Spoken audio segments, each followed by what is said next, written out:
Uma escrava grávida quebrou uma xícara por acidente e foi severamente punida com 20 chibatadas pelo fazendeiro mais cruel do Vale do Paraíba. O castigo foi tão brutal que provocou o parto ali mesmo, amarrada ao tronco. Mas quando o bebê nasceu e abriu os olhos pela primeira vez, algo inexplicável aconteceu.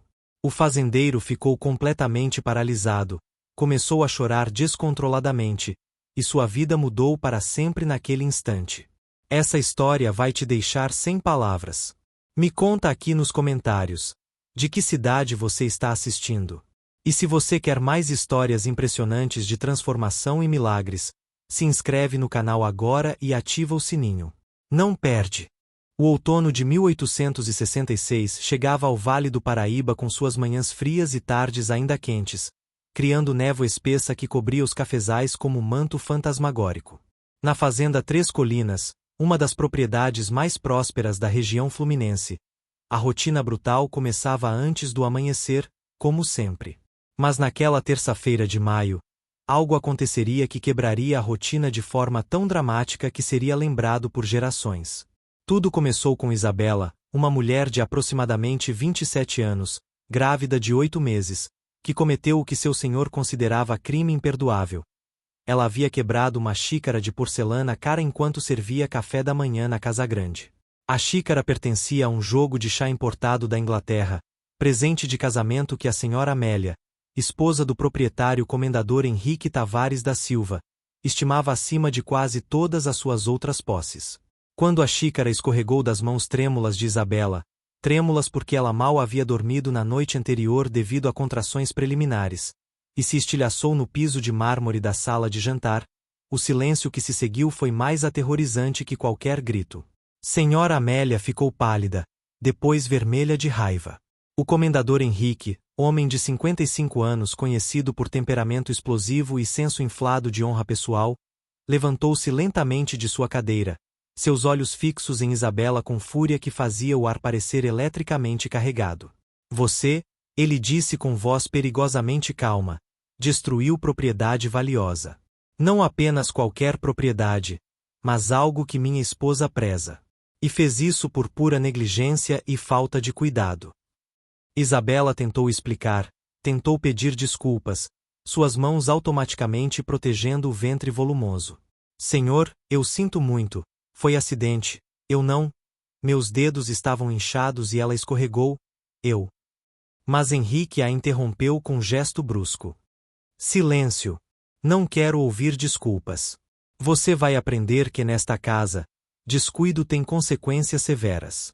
Gaspar, ele chamou seu feitor principal, que apareceu imediatamente à porta. Leva ela ao tronco. 20 chibatadas. Agora. Um murmúrio de choque percorreu os outros escravizados presentes na sala, as duas mulheres que serviam, o menino que abanava as moscas. Açoitar mulher grávida era considerado excessivo mesmo pelos padrões brutais da época, arriscando não apenas a vida da mãe mas também da criança por nascer. Mas ninguém ousou falar. Gaspar, homem alto e magro com rosto marcado por cicatriz que atravessava sua bochecha esquerda, hesitou apenas por segundo antes de agarrar o braço de Isabela. Senhor, ele disse cautelosamente, ela está grávida de 8 meses. O açoite pode. Henrique o cortou com um olhar fulminante. Eu sei perfeitamente bem o estado dela. E não me importo. Ela precisa aprender, e todos os outros precisam aprender através dela. 20 chibatadas. Não me faça repetir. Isabela foi arrastada para fora da casa grande, através do jardim cuidadosamente mantido, até o pátio central da fazenda onde o tronco ficava, poste vertical com argolas de ferro onde mãos e pés de escravizados eram presos para punições públicas. Era ainda cedo, mas o comendador ordenou que todos os escravizados da fazenda fossem imediatamente reunidos. Mais de 500 pessoas foram forçadas a parar seu trabalho e se aglomerar ao redor do tronco, formando círculo silencioso de testemunhas compulsórias.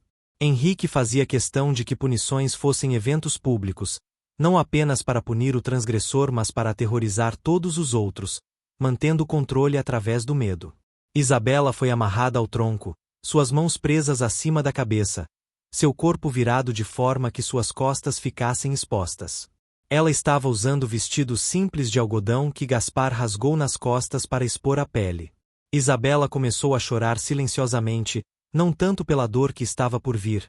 Ela havia sido açoitada antes, anos atrás, por transgressão menor, mas pelo bebê. Ela sentia a criança se mexer agitadamente dentro dela, como se já sentisse o perigo que ambos enfrentavam.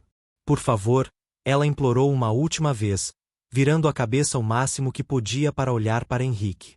Por favor, senhor, pense no bebê. É seu investimento, sua propriedade. Por favor. Mas a súplica apenas irritou Henrique ainda mais. Ele via o apelo dela não como preocupação legítima mas como manipulação, tentativa de usar a gravidez como escudo contra consequências merecidas. Comece, ele ordenou a Gaspar, que havia pegado o chicote, instrumento terrível de couro trançado com pontas metálicas projetadas para cortar carne. O feitor levantou o braço, hesitou por fração de segundo ao ver o ventre volumoso de Isabela pressionado contra o tronco, mas então deixou o chicote cair. O estalo ecoou pelo pátio silencioso, seguido por grito de dor de Isabela. Uma linha vermelha apareceu em suas costas. O bebê dentro dela se contorceu violentamente. Gaspar contou mecanicamente. Ele levantou o chicote novamente. Outro estalo, outro grito, outra linha vermelha cruzando a primeira. 2. A multidão de escravizados forçados a assistir estava em silêncio absoluto, mas seus rostos mostravam horror e pena. Algumas mulheres choravam silenciosamente, virando os rostos mas não ousando fechar os olhos completamente. Homens cerravam os punhos impotentes ao lado dos corpos. Crianças se escondiam atrás de suas mães, traumatizadas pela violência que eram forçadas a testemunhar. 3. O chicote caía repetidamente, metodicamente, enquanto Henrique observava com expressão de satisfação cruel, sentindo que estava reafirmando sua autoridade absoluta. Quando o 20º golpe finalmente caiu, Isabela estava semiconsciente, seu corpo pendurado nas correntes, suas costas um mapa de carne rasgada e sangue. Gaspar olhou para Henrique, esperando ordem para soltá-la. Mas antes que o comendador pudesse falar, algo aconteceu. Isabela sentiu contração massiva percorrer seu corpo, não a dor do açoitamento mas algo diferente, mais profundo. Ela conhecia aquela sensação.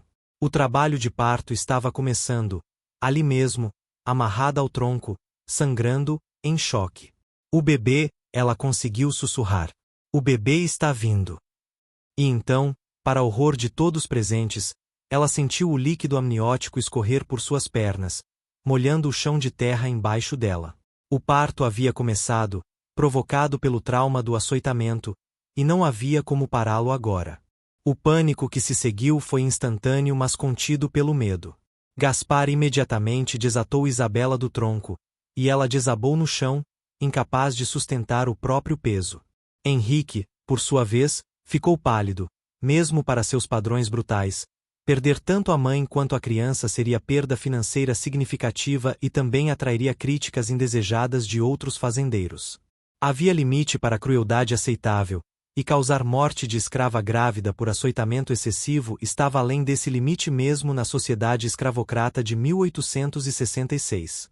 Levem ela para a enfermaria, Henrique ordenou bruscamente, tentando recuperar compostura. Chamem Josefa. Josefa era a parteira da fazenda, mulher de 45 anos que havia trazido ao mundo mais de 100 bebês ao longo de suas 2 décadas naquela função. Ela estava entre a multidão forçada a assistir à punição, e ao ouvir seu nome, correu imediatamente para a frente. Uma olhada para Isabela foi suficiente para avaliar a gravidade da situação. Ela está em trabalho de parto ativo, Josefa anunciou, sua voz carregada de urgência e acusação mal disfarçada. E está perdendo muito sangue das costas. Preciso levá-la agora, e preciso de ajuda. Henrique acenou impaciente. Faça o que precisa fazer. Mas salve o bebê. O bebê é prioridade. A frase revelava tudo sobre suas prioridades. A criança era futuro ativo econômico, enquanto Isabela era apenas recipiente para aquele ativo. Josefa e 3 outras mulheres carregaram Isabela cuidadosamente para a enfermaria, construção pequena e mal equipada nos fundos da fazenda onde doentes e feridos eram tratados com recursos mínimos. O comendador, ainda tentando salvar a face, dispersou a multidão reunida, ordenando que todos voltassem ao trabalho imediatamente, como se nada extraordinário tivesse acontecido. A enfermaria era quarto único com chão de terra batida, 2 camas de madeira com colchões de palha, e prateleira com suprimentos médicos escassos, algumas bandagens, pote de bálsamo, frasco de láudano para dor extrema. Josefa colocou Isabela na cama menos deteriorada, virando-a de lado para não pressionar as costas feridas. As outras mulheres, Maria, Benedita e Rita, moviam-se eficientemente ao redor, aquecendo água, preparando panos, reunindo o pouco que tinham para lidar com parto complicado e ferimentos graves simultaneamente. Era situação desesperadora, e todas sabiam que as chances de Isabela e o bebê sobreviverem eram terrivelmente baixas. Isabela, Josefa disse firmemente, pegando a mão da mulher ferida, você precisa ficar acordada. Precisa me ajudar aqui. Seu bebê está vindo, e você é a única que pode trazer ele ao mundo. Eu vou guiar, mas você tem que empurrar quando eu disser. Você entende? Isabela abriu os olhos com esforço, a dor das costas misturando-se com contrações cada vez mais intensas. Ela acenou fracamente. Alguma parte dela, a parte que havia sobrevivido a anos de escravidão, que mantivera a centelha de esperança através de incontáveis humilhações, ainda lutava pela vida, tanto a dela quanto a do bebê. As horas seguintes foram um inferno para Isabela. Cada contração era agonia multiplicada pelas feridas abertas em suas costas. O parto em si estava progredindo, mas lentamente, perigosamente. Josefa checava constantemente, suas mãos experientes avaliando posição do bebê, dilatação, sinais de complicações. E havia complicações, o bebê estava em posição ligeiramente torta, não completamente virado, o que tornaria parto mais difícil. Além disso, Isabela estava perdendo sangue de suas costas mais rápido do que Josefa gostaria, e havia risco real de ela entrar em choque antes que o bebê pudesse nascer. Mais água quente, Josefa ordenou a Maria. E Rita, vá até a casa grande, peça mais láudano. Essa dor é demais. Rita saiu correndo, mas voltou minutos depois de mãos vazias e expressão derrotada. A senhora Amélia disse que não. Disse que láudano é caro demais para desperdiçar em escrava que foi estúpida o suficiente para quebrar xícara valiosa. A crueldade casual da recusa era típica da senhora Amélia, mulher que via escravizados como objetos irritantes que ocasionalmente tinham utilidade mas que majoritariamente eram incômodos caros. Josefa cerrou os dentes de raiva mas não tinha tempo para contemplar injustiça, tinha parto para gerenciar. Enquanto isso, na casa grande, a vida continuava com normalidade perturbadora. Henrique havia retornado para seu escritório para cuidar de correspondências comerciais, como se nada extraordinário tivesse acontecido. Senhora Amélia supervisionava a preparação do almoço, reclamando com as escravas domésticas sobre incompetência geral e sobre como seria impossível substituir a xícara quebrada. Ela ocasionalmente comentava sobre aquela negra estúpida que está tendo bebê agora, mas sempre no contexto de inconveniência que isso causava à rotina doméstica, nunca com qualquer reconhecimento de humanidade ou sofrimento de Isabela. De volta à enfermaria, o parto atingiu fase crítica. Isabela estava além da exaustão, operando apenas em instinto puro de sobrevivência. Josefa viu a cabeça do bebê começando a coroar e encorajou Isabela com urgência. Agora, Isabela. Agora você empurra com tudo que tem. Seu bebê quer nascer. Isabela reuniu forças de algum poço profundo dentro dela que não sabia que existia e empurrou. 1 vez, 2 vezes, 3 vezes.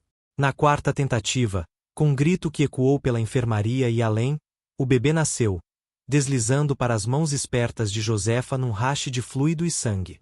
O silêncio que se seguiu durou apenas segundos mas pareceu eterno. O bebê, uma menina, não chorou imediatamente. Josefa, com décadas de experiência, sabia que isso era sinal perigoso. Ela rapidamente limpou as vias aéreas do bebê, friccionou suas costas, tentando estimular aquele primeiro choro essencial. Maria, Benedita e Rita observavam com respiração suspensa, rezando silenciosamente. Isabela, semiconsciente, tentava ver o bebê, mas sua visão estava turva. E então, finalmente, o bebê inspirou profundamente e soltou choro. Não choro fraco ou hesitante, mas choro forte e saudável que encheu a enfermaria com som de vida nova e resiliente. Josefa envolveu o bebê em pano limpo e o colocou no peito de Isabela. A nova mãe, apesar da dor insuportável em suas costas e exaustão completa, olhou para sua filha pela primeira vez e sentiu onda de amor tão intensa que momentaneamente eclipsou todo o sofrimento. A menina era pequena, mas perfeitamente formada, com punhos cerrados e olhos que, mesmo nos primeiros minutos de vida, pareciam extraordinariamente alertas e focados. Isabela tocou gentilmente o rosto da bebê, lágrimas escorrendo por suas próprias bochechas. Helena, ela sussurrou, nomeando a filha em homenagem à sua própria mãe, que morrera anos antes na mesma fazenda. Você é Helena. Josefa trabalhou rapidamente para tratar as costas de Isabela, limpando as feridas e aplicando bálsamo que arderia terrivelmente, mas ajudaria a prevenir infecção. As chicotadas haviam sido brutais, cortando profundamente em vários lugares, e Josefa sabia que deixariam cicatrizes permanentes, tanto físicas quanto psicológicas. Ela enfaixou as costas cuidadosamente, depois verificou se Isabela não estava com hemorragia pós-parto perigosa. Milagrosamente, apesar do trauma, o parto em si havia sido relativamente limpo. O maior perigo agora era a infecção, tanto das feridas nas costas quanto do parto, e a fraqueza extrema de Isabela de perda de sangue e choque. Você precisa descansar, Josefa disse firmemente a Isabela. Precisa deixar seu corpo curar. Vou ficar aqui com você e Helena. Vou garantir que ambas estejam seguras. Isabela queria agradecer, queria expressar a gratidão que sentia, mas as palavras não vinham. Ela estava deslizando para a inconsciência nascida de exaustão e perda de sangue. Josefa acenou para Maria. Fica aqui, vigia elas. Se alguma coisa mudar, se Isabela começar a sangrar mais, se a respiração dela ficar irregular, se Helena parecer em dificuldade, você me chama imediatamente. Eu vou à Casa Grande informar o comendador que o bebê nasceu vivo. Josefa caminhou até a Casa Grande com passos pesados, raiva fervendo dentro dela. Ela havia testemunhado muitas crueldades em seus 45 anos de vida, mas açoitar mulher grávida de 8 meses por acidente menor era monstruosidade que a chocava até ela, que pensava estar além de choques. Quando entrou no escritório do comendador Henrique, uma liberdade que apenas sua posição essencial como parteira lhe permitia, ela o encontrou revisando livros de contabilidade, calculando lucros da última colheita de café. O bebê nasceu, Josefa anunciou sem preâmbulo. Uma menina, aparentemente saudável. Mas a mãe está em estado crítico. Ela pode não sobreviver à noite. Henrique levantou os olhos dos números, sua expressão mostrando cálculo frio em vez de qualquer preocupação humana. A menina é saudável, você disse. Josefa acenou. Então registre o nascimento nos livros. Uma fêmea, nascida hoje, filha de Isabela. Quanto a Isabela? Ele fez pausa, considerando, faça o que puder. Se ela sobreviver, ótimo, representa investimento contínuo. Se não sobreviver, pelo menos temos a criança. A frieza casual de suas palavras fez Josefa sentir náusea, mas ela não tinha poder para desafiá-lo abertamente. Ela apenas acenou e saiu, retornando à enfermaria. Isabela dormiu inquietamente pelas próximas horas, seu corpo tentando desesperadamente curar de múltiplos traumas simultaneamente. Helena permaneceu perto, ocasionalmente acordando para mamar com força surpreendente para a recém-nascida. Josefa monitorava ambas atentamente, trocando bandagens, verificando sinais de febre ou infecção, rezando silenciosamente para ancestrais que pudessem estar ouvindo. E conforme a tarde avançava, algo notável começou a acontecer. Isabela não estava piorando. Contra todas as probabilidades, seu corpo parecia estar segurando, lutando, recusando-se a desistir. Quando a noite caiu, Henrique decidiu fazer visita à enfermaria, não por preocupação com Isabela, mas para examinar seu novo ativo. Ele entrou na enfermaria com Senhora Amélia ao lado, ambos olhando ao redor do espaço humilde com desdém mal disfarçado. Josefa levantou-se respeitosamente, mas não havia submissão em sua postura, apenas contenção profissional. O bebê está ali, ela disse, apontando para Helena, que dormia tranquilamente ao lado de Isabela. Uma menina saudável, peso bom, pulmões fortes. Henrique se aproximou da cama, observando Helena com olhos de avaliador examinando mercadoria. Ele não se incomodou em olhar para Isabela, que estava acordada mas permanecia imóvel, pretendendo estar dormindo porque não podia suportar a ideia de interagir com o homem que a açoitara horas antes de dar à luz. Henrique murmurou, estudando Helena. Ela parece adequada. Será útil em 12, 13 anos. Senhora Amélia, ao lado dele, franziu o nariz. Não entendo por que precisamos vir aqui. É apenas mais uma cria de negra. Você podia ter esperado até ela ser trazida à casa para registro formal. Foi naquele momento, enquanto Henrique se inclinava mais perto para examinar Helena, que algo extraordinário aconteceu. A bebê, que estivera dormindo pacificamente, de repente abriu os olhos. E não eram olhos normais de recém-nascida, geralmente desfocados, incapazes de fixar em nada específico. Estes olhos eram alertas, focados, e olharam diretamente para Henrique com intensidade que era completamente impossível para a criança de horas de vida. Henrique, surpreso, encontrou aquele olhar. E no momento em que seus olhos se conectaram com os de Helena, algo aconteceu que ele não podia explicar, não podia racionalizar, mas que era absolutamente, inegavelmente real. Ele congelou completamente, como se cada músculo em seu corpo tivesse sido subitamente paralisado. Seu rosto perdeu toda a cor. Suas mãos, que estavam estendidas em direção a Helena, começaram a tremer incontrolavelmente. E então, para choque absoluto de todos presentes, lágrimas começaram a brotar de seus olhos.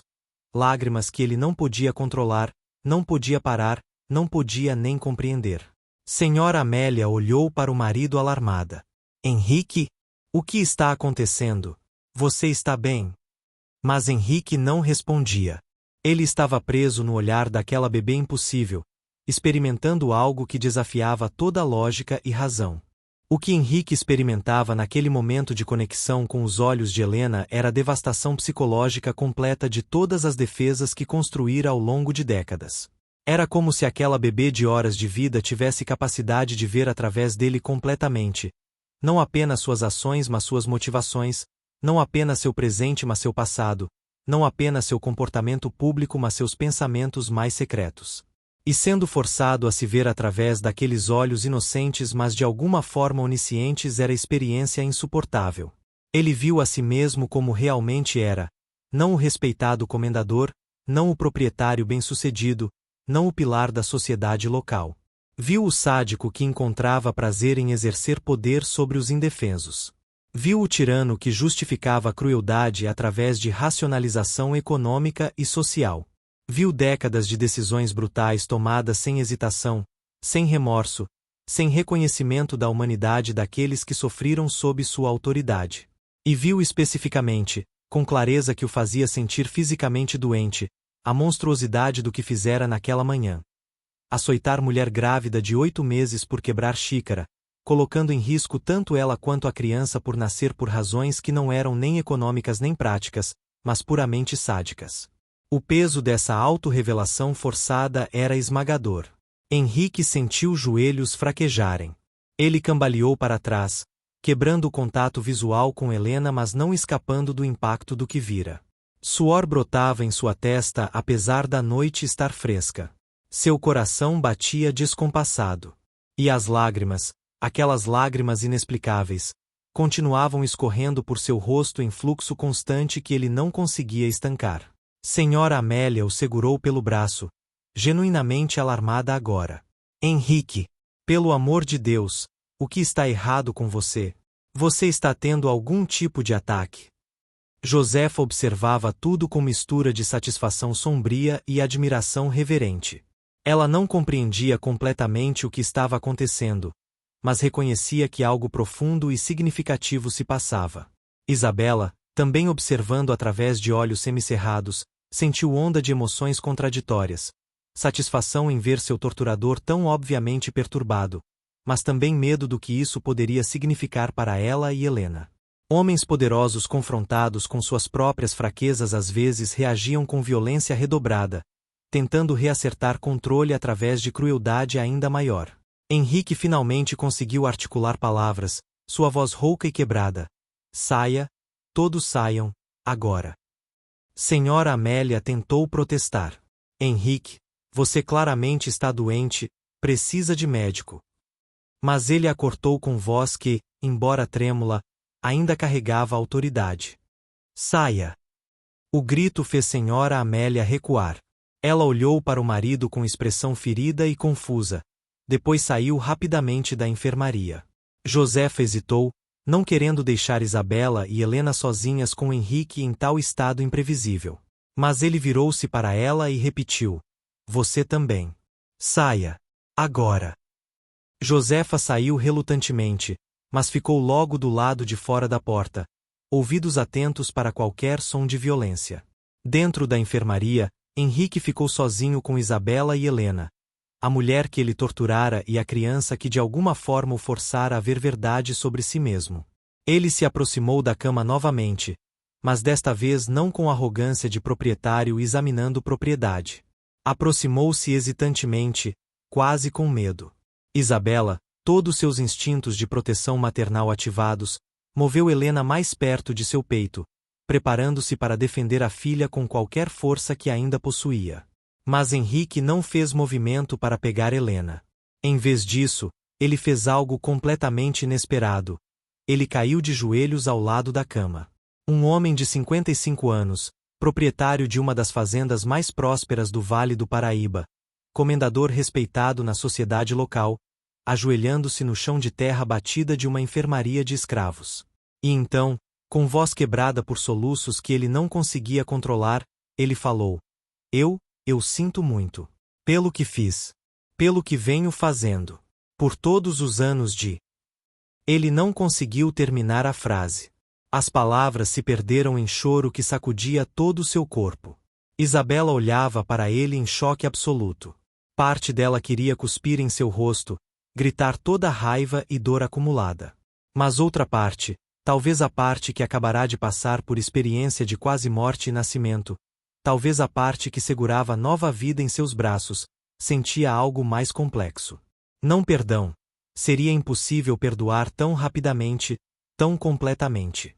Mas talvez um vislumbre de compreensão de que aquele homem estava experimentando algo genuinamente transformador, algo que o quebrava de formas que ela mesma não compreendia completamente. Por favor, Henrique continuou, ainda de joelhos, diga o que eu posso fazer. Como posso consertar isso? Era a pergunta impossível. Como alguém conserta anos de tortura, décadas de desumanização sistemática?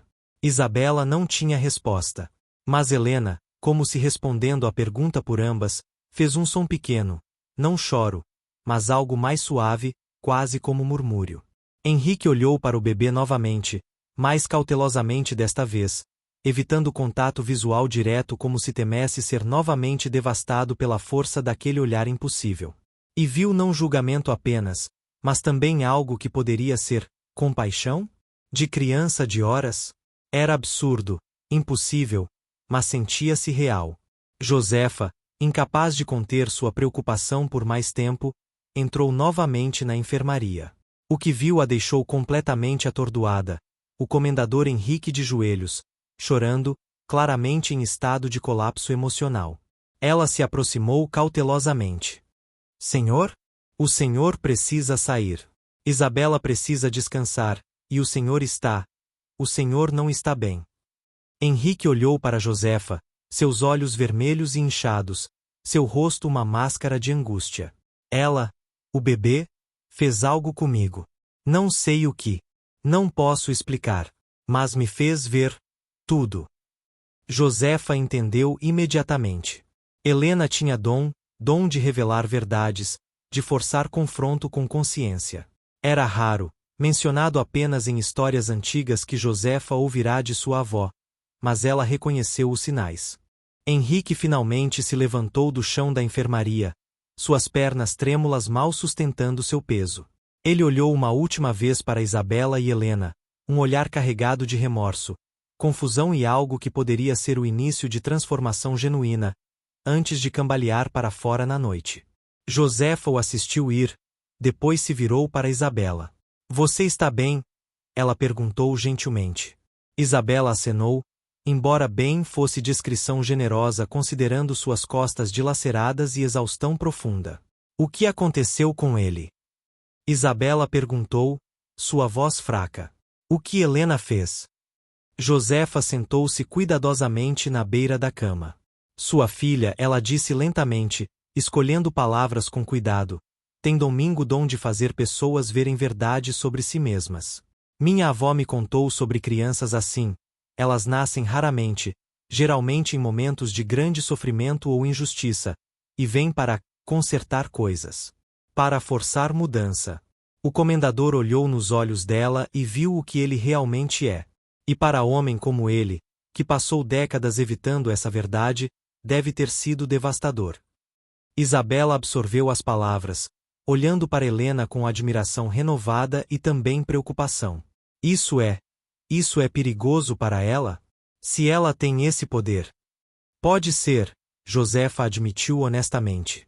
Pessoas poderosas que são confrontadas com suas próprias falhas às vezes reagem com violência. Mas também pode ser salvação dela, e de todos nós. Se o comendador realmente mudou, se esse momento transformou algo dentro dele, então talvez as coisas possam melhorar aqui. Talvez Helena tenha nascido para ser catalisadora de mudança que todos nós temos ansiado mas que pensávamos impossível. As palavras ofereciam esperança, mas Josefa sabia que era esperança frágil, dependente de transformação genuína de homem cuja vida inteira foi construída sobre privilégio brutal e poder sem restrições. Enquanto isso, Henrique vagava pela fazenda na escuridão, incapaz de retornar à casa grande, incapaz de enfrentar sua esposa ou qualquer outro ser humano. Ele andava pelos caminhos entre os cafezais, sua mente girando com memórias e revelações que não conseguia processar adequadamente. Cada crueldade que cometera, e havia tantas, desfilava diante dele com clareza brutal. Viu rostos de pessoas que açoitara, ouviu ecos de gritos de dor que causará, sentiu peso de famílias que separara, vidas que destruíra, espíritos que quebrara. E pela primeira vez em sua vida adulta, sentiu o peso completo da culpa moral. Ele encontrou-se eventualmente na capela pequena da fazenda, estrutura simples onde missas ocasionais eram realizadas para os escravizados, mais para manter aparências de cristianismo do que por qualquer preocupação genuína com seus bem-estares espirituais. Henrique entrou, acendeu vela diante do altar, e pela primeira vez em décadas, tentou rezar. Mas as palavras não vinham. Como rezar quando você era um monstro? Como pedir perdão divino quando você sistemática e deliberadamente causou tanto sofrimento? Ele se ajoelhou diante do altar e simplesmente chorou, lágrimas que não sabia como parar, peso de décadas de crimes finalmente desabando sobre ele. A noite passou lentamente. Na enfermaria, Isabela dormia inquietamente, seu corpo lutando para curar. Helena permanecia acordada por períodos surpreendentemente longos para a recém-nascida, seus olhos extraordinários observando tudo ao redor com aquela atenção focada impossível.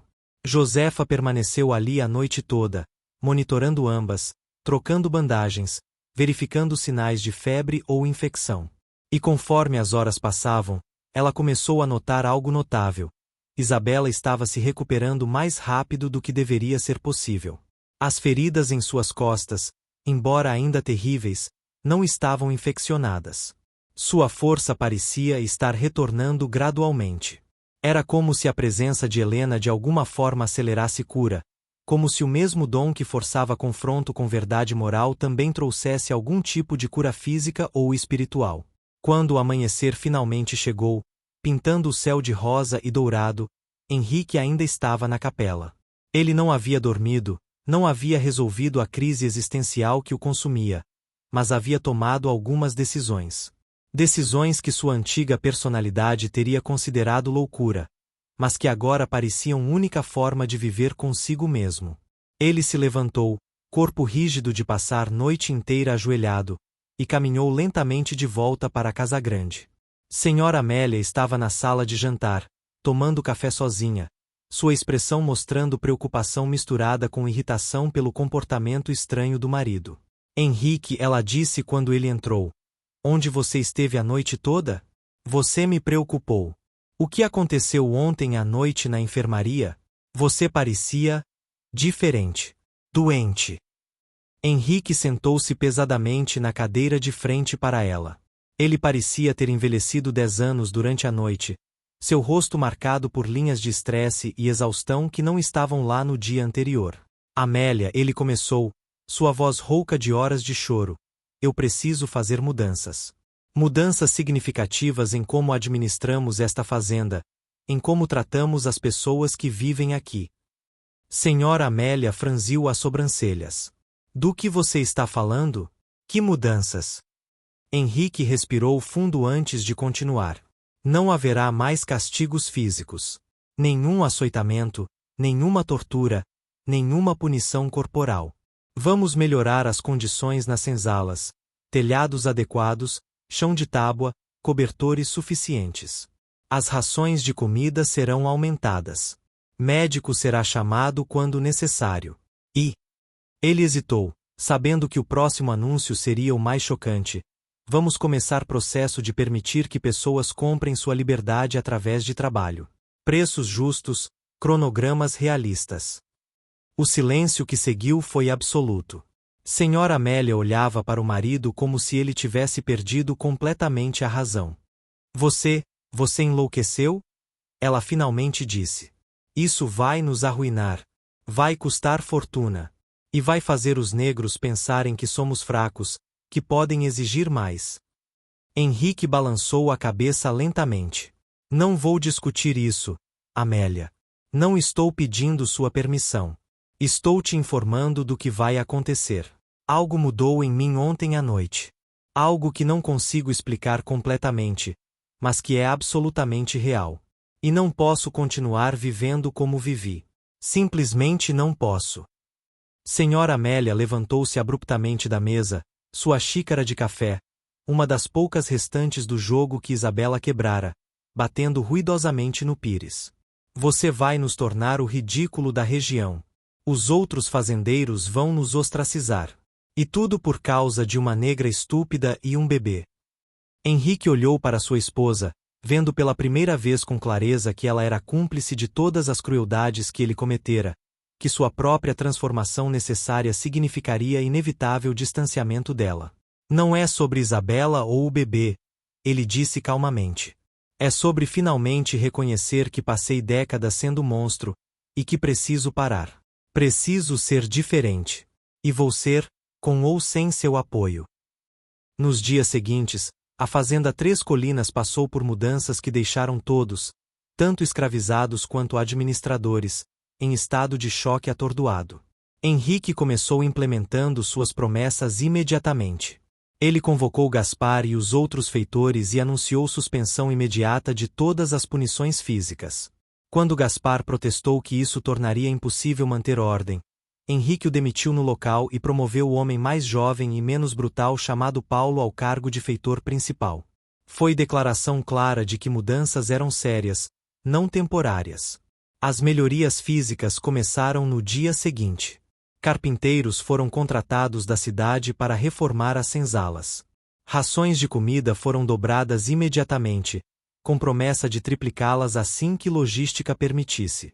Médico da cidade foi chamado para examinar todos os doentes e feridos, incluindo Isabela, cujas costas ele tratou com cuidado profissional enquanto balançava a cabeça em desaprovação silenciosa pelas cicatrizes que ela carregaria pelo resto da vida. E Henrique estabeleceu o sistema onde escravizados poderiam trabalhar por sua liberdade, não em décadas mas em anos, a preços que eram altos mas não impossíveis. A reação dos escravizados foi mista. Alguns estavam esperançosos, acreditando que mudança genuína estava acontecendo. Outros eram profundamente céticos, tendo visto promessas quebradas tantas vezes que não podiam acreditar em melhorias sem ver resultados sustentados por meses ou anos. E alguns tinham medo, preocupados que as mudanças súbitas fossem algum tipo de teste ou armadilha, que punição terrível viria para aqueles que demonstrassem muita gratidão ou expectativa. Mas independentemente de suas reações emocionais, todos reconheciam que algo sem precedentes estava acontecendo. Isabela recuperava-se lentamente na enfermaria, sob cuidados atentos de Josefa. Suas costas curavam, embora cicatrizes permanentes fossem inevitáveis.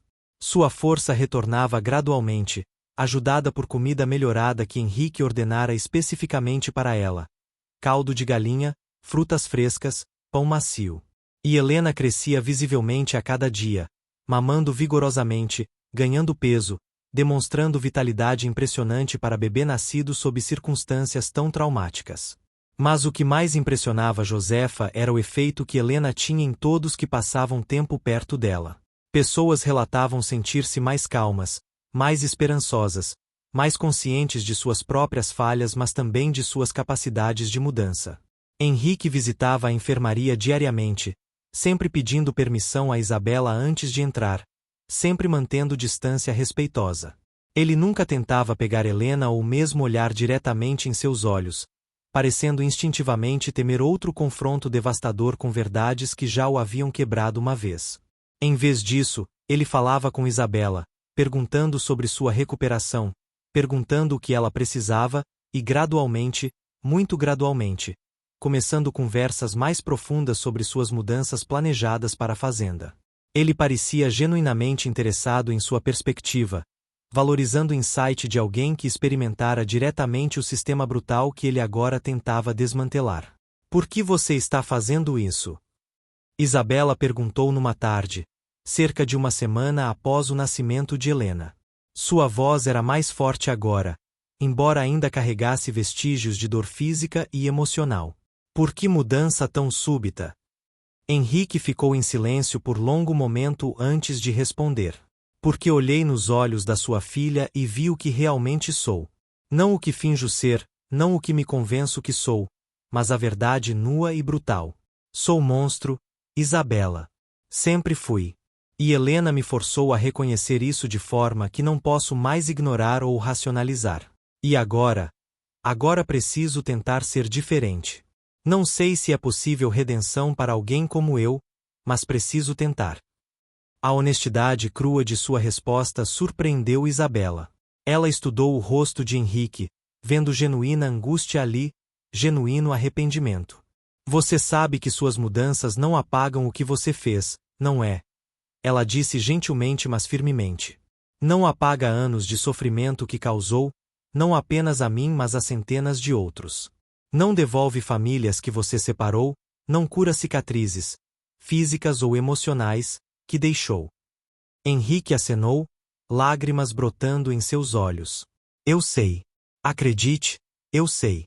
Cada noite quando fecho os olhos, vejo rostos de todos que prejudiquei. Não estou procurando absolvição ou perdão. Só estou tentando fazer diferente daqui para frente, mesmo sabendo que nunca pode compensar o passado. Isabela olhou para Helena, que dormia pacificamente em seus braços. Sua filha extraordinária, que de alguma forma possuía poder de quebrar homens cruéis e forçá-los a confrontar suas consciências. Era dom maravilhoso mas também assustador. O que vai acontecer com Helena? Isabela perguntou, preocupação evidente em sua voz. Quando outros descobrirem sobre o que ela pode fazer, sobre o poder que ela tem, não vai ser seguro para ela. Henrique considerou a pergunta seriamente. Então não deixaremos que descubram, ele disse finalmente. Manteremos isso em segredo. Apenas nós, você, eu, Josefa, saberemos a extensão completa de seus dons. Para todos os outros, ela é apenas bebê normal nascido de circunstâncias infelizes. Mas manter segredo provaria mais difícil do que esperavam. Porque conforme dias se transformavam em semanas, mais e mais pessoas na fazenda começavam a notar que havia algo especial sobre Helena. Não apenas que ela era bebê bonito e saudável, mas que sua presença tinha efeito palpável nas pessoas. Conflitos que normalmente escalavam para a violência se resolviam pacificamente quando Helena estava por perto. Pessoas amarguradas e raivosas encontravam-se inexplicavelmente mais calmas após passar tempo perto dela. E ocasionalmente, quando alguém com intenções particularmente maliciosas ou coração particularmente endurecido olhava em seus olhos, experimentavam versões menos intensas mas ainda profundas do que Henrique experimentara, confronto forçado com suas próprias falhas morais. Rumores começaram a circular. Alguns diziam que Helena era abençoada, enviada por Deus ou pelos orixás para trazer mudança. Outros sussurravam que ela tinha poderes sobrenaturais, que podia ler mentes ou ver almas. Ainda outros, mais pragmáticos, argumentavam que era apenas coincidência que coisas melhoraram na fazenda após seu nascimento, que transformação do comendador tinha causas mais mundanas. Mas independentemente das explicações, nome de Helena estava em todas as bocas, e história de seu nascimento milagroso, nascida horas após sua mãe ser brutalmente açoitada, nascida em dor mas trazendo consigo mudança impossível, tornava-se lenda que se espalhava muito além dos limites da fazenda Três Colinas. Senhora Amélia, enquanto isso, tornava-se cada vez mais isolada e amargurada. Ela não aceitava as mudanças que Henrique implementara, não entendia sua transformação, e certamente não tinha interesse em conhecer Helena ou demonstrar qualquer compaixão por Isabela. Ela começou a passar mais tempo visitando parentes na capital, distanciando-se de marido que não reconhecia mais e de fazenda que não funcionava mais de acordo com seus valores de hierarquia rígida e controle absoluto. Eventualmente, alguns meses após o nascimento de Helena, ela se mudaria permanentemente, retornando apenas ocasionalmente para visitas breves e tensas. O casamento de Henrique e Amélia, nunca baseado em amor profundo mas em conveniência social e econômica, não sobreviveria à transformação deu. Quando Helena completou 6 meses, em novembro de 1866, a fazenda Três Colinas era lugar quase irreconhecível comparado ao que fora no início do ano. As melhorias físicas eram substanciais, senzalas reformadas, alimentação adequada, cuidados médicos disponíveis. Mas mais importante eram mudanças culturais e emocionais. Havia menos medo, menos violência, mais esperança palpável de que futuro melhor era possível. 50 pessoas já haviam conquistado sua liberdade através do programa de trabalho de Henrique. Isabela havia se recuperado fisicamente, embora carregasse cicatrizes permanentes em suas costas, lembretes visuais do dia terrível que mudou tudo. Emocionalmente, sua recuperação era mais complicada. Ela não podia simplesmente esquecer ou perdoar o que Henrique fizera, mas também não podia negar que ele mudará genuinamente. Suas interações com ele evoluíram de hostilidade cautelosa para algo próximo de respeito mútuo, reconhecimento de humanidade compartilhada e compromisso comum com criar algo melhor. Henrique continuava sua jornada difícil de transformação moral. Ele documentava seus crimes passados em diário detalhado, forçando-se a confrontar cada crueldade que cometera. Buscava a orientação espiritual regular do Padre Anselmo, homem progressista que via a transformação de Henrique como exemplo poderoso de arrependimento genuíno. E enfrentava consequências sociais. Outros fazendeiros o isolavam, comerciantes cobravam preços mais altos, sociedade local o tratava como pária. Mas Henrique descobriu que não se importava com o ostracismo social tanto quanto esperaria. A aprovação daqueles homens não valia nada para ele agora. Helena continuava sendo criança extraordinária. Aos 6 meses, ela já demonstrava consciência e inteligência que iam muito além do normal. Ela reconhecia rostos, reagia a emoções, e parecia compreender comunicação de formas que bebês normalmente não fazem até muito mais tarde. E seu dom continuava manifestando-se, agora de forma mais refinada, como se ela estivesse aprendendo a controlar o poder que possuía. Algumas pessoas podiam olhar em seus olhos sem experimentar revelações devastadoras, enquanto outras, particularmente aquelas com consciências pesadas, ainda eram forçadas a confrontar verdades desconfortáveis.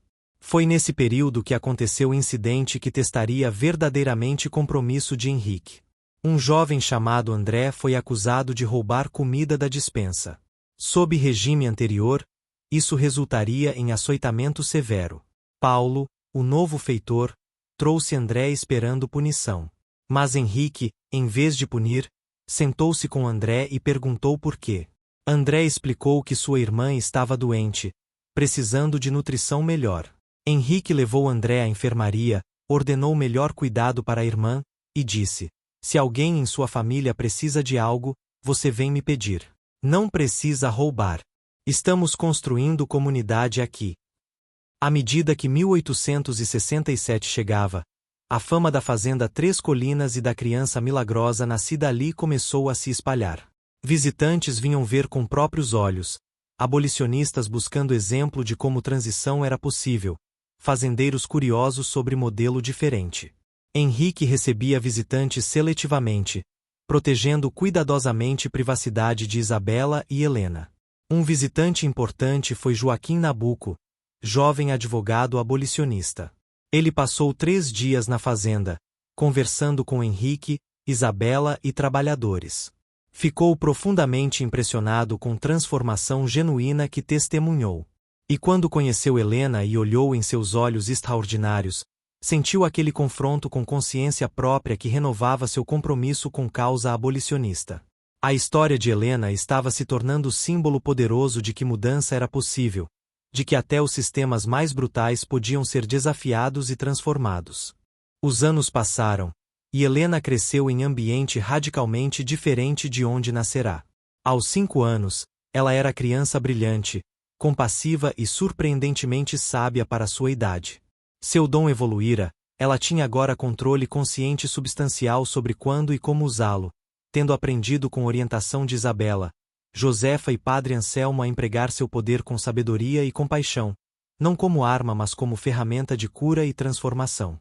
Ela frequentava a escola que Henrique estabelecera na fazenda, escola aberta a todas as crianças, tanto as nascidas livres quanto aquelas ainda tecnicamente escravizadas mas trabalhando em direção à liberdade. A Fazenda Três Colinas tornará-se modelo reconhecido nacionalmente para a transição de trabalho escravo para livre. Até 1871, quando Helena tinha 5 anos, quase metade das pessoas que Henrique originalmente escravizava haviam conquistado sua liberdade, e as outras trabalhavam sob contratos que garantiam eventual liberação. A fazenda operava parcialmente como cooperativa, com trabalhadores livres tendo participação nos lucros. Arranjo radical que escandalizava fazendeiros conservadores mas que funcionava surpreendentemente bem economicamente. E a história de Helena, a criança nascida em circunstâncias terríveis mas que trouxera consigo transformação impossível, inspirava movimento abolicionista crescente em todo o Brasil. Isabela, agora mulher livre, Henrique lhe concederá alforria quando Helena tinha 2 anos, tornará-se figura respeitada na comunidade. Ela trabalhava como educadora na escola da fazenda e como administradora consultiva, trazendo perspectiva invaluável de alguém que experimentara ambos os lados do sistema, opressão brutal e transformação libertadora. Suas cicatrizes permaneciam visíveis em suas costas, e ela nunca tentava escondê-las. Em vez disso, ela as via como testemunho, evidência física de custo humano da escravidão e também de resiliência e capacidade de sobrevivência humanas. Henrique viveu até os 75 anos, morrendo em 1886, 2 anos antes da abolição completa da escravidão no Brasil. Seus últimos 20 anos foram dedicados completamente a desfazer dano que causará nas décadas anteriores. Ele libertou todas as pessoas que mantinha em cativeiro muito antes que lei o exigisse. Estabeleceu fundos educacionais e econômicos para ajudá-los a prosperar como pessoas livres. Tornou-se voz pública para a abolição, escrevendo artigos e dando palestras sobre sua própria transformação como exemplo de que mudança era possível. E sempre creditava Helena como catalisadora de tudo. No leito de morte, cercado por Isabela, Helena, então jovem mulher de 20 anos, Josefa, agora senhora de 65 anos, e Padre Anselmo, Henrique fez paz final com sua vida. Eu causei sofrimento terrível, ele disse com voz fraca mas clara. Nada que fiz nos últimos 20 anos apaga isso. Mas Helena me deu chance de tentar fazer diferente, de viver pelo menos parte de minha vida de acordo com princípios morais em vez de crueldade e ganância. Por isso, sou eternamente grato. Helena segurou sua mão gentilmente. Você escolheu mudar, ela disse. Eu apenas mostrei o caminho. A coragem de caminhar nele foi sua. Isabela viveu até os 62 anos, testemunhando não apenas a abolição da escravidão em 1888, mas também primeiros anos da República Brasileira. Ela dedicou sua vida à educação e advocacia pelos direitos de ex-escravizados, sempre contando história de seu próprio sofrimento e da transformação milagrosa que nasceu dele. E sempre que contava sobre o dia em que foi brutalmente açoitada grávida de 8 meses, sobre o parto traumático que se seguiu, e sobre o momento em que Helena abriu os olhos pela primeira vez e paralisou o homem mais cruel que ela conhecia, ela terminava da mesma forma. Eles tentaram me quebrar. Tentaram destruir meu espírito através de dor e humilhação. E quase conseguiram. Mas do fundo daquela dor, do momento mais escuro da minha vida, nasceu minha filha, uma criança com dom extraordinário de fazer pessoas verem verdade sobre si mesmas. E esse dom transformou não apenas um homem, mas um sistema inteiro dentro dos limites de uma fazenda. Provou que mudança é possível, que até os corações mais duros podem ser tocados, que redenção existe para aqueles corajosos o suficiente para confrontar suas próprias falhas. Minha filha nasceu em correntes, mas ela quebrou correntes, não apenas de ferro mas de consciência e moralidade. E isso é poder mais forte que qualquer violência física poderia ser. Helena viveu longa vida, tornando-se educadora, ativista e líder comunitária respeitada. Seu dom continuou manifestando-se ao longo de sua vida, embora ela aprendeu a usá-lo com sabedoria crescente e discrição. Ela nunca usava seu poder para manipular ou controlar, apenas para ajudar aqueles que genuinamente buscavam transformação a ver suas próprias verdades com clareza. Fundou escolas, estabeleceu cooperativas, advocou por direitos civis e econômicos para ex-escravizados e seus descendentes. E sempre, quando perguntada sobre seu dom extraordinário, sobre o poder de fazer pessoas confrontarem suas consciências, ela respondia humildemente: "Não sei de onde vem meu domingo, minha mãe diz que nasci com ele por causa das circunstâncias extremas do meu nascimento. Dor, sofrimento, injustiça tão profunda que algo no universo respondeu criando contrapeso. Outros dizem que foi Deus, ou os orixás, ou simplesmente anomalia biológica inexplicável. Honestamente, não sei. Mas sei isto. Cada um de nós tem capacidade de fazer outros confrontarem verdade. Talvez não tão dramaticamente quanto eu posso, mas através de palavras honestas, ações consistentes, exemplo vivido. Meu nascimento foi momento de escuridão profunda que gerou luz. Mas cada um de nós pode ser essa luz. Cada um de nós pode ser catalisador de mudança. Requer apenas coragem de ver verdade sobre nós mesmos primeiro, e então coragem de viver de acordo com essa verdade, não importa o custo." E quando Lei Áurea foi finalmente assinada em 13 de maio de 1888, abolindo completamente a escravidão no Brasil, Helena estava presente nas celebrações em Rio de Janeiro. Ela tinha 22 anos, jovem mulher que carregava em seu corpo e espírito história extraordinária de dor transformada em poder, de sofrimento que gerou mudança. E enquanto ela observava pessoas dançando nas ruas, celebrando liberdade tão longamente negada, ela pensou em sua mãe, em Josefa, em Henrique, homem que a açoitara brutalmente mas que depois mudou completamente. Pensou em todas as vidas tocadas, todas as consciências despertadas, todas as transformações pequenas e grandes que riplem para fora daquele momento terrível mas milagroso de seu nascimento. "Nós vencemos", ela sussurrou para si mesma, lágrimas de alegria escorrendo por seu rosto. Não porque fomos mais fortes fisicamente, não porque tínhamos mais poder ou recursos, mas porque carregávamos verdade que não podia ser negada para sempre. E verdade, eventualmente, sempre triunfa. Sempre. E naquele momento, Helena soube que o sofrimento de sua mãe, o trauma de seu próprio nascimento, o peso de carregar dom extraordinário, tudo isso tinha propósito, tinha significado, tinha contribuído para esse momento de libertação coletiva. Dor não fora em vão. Transformação fora real. E esperança, contra todas as probabilidades, havia prevalecido.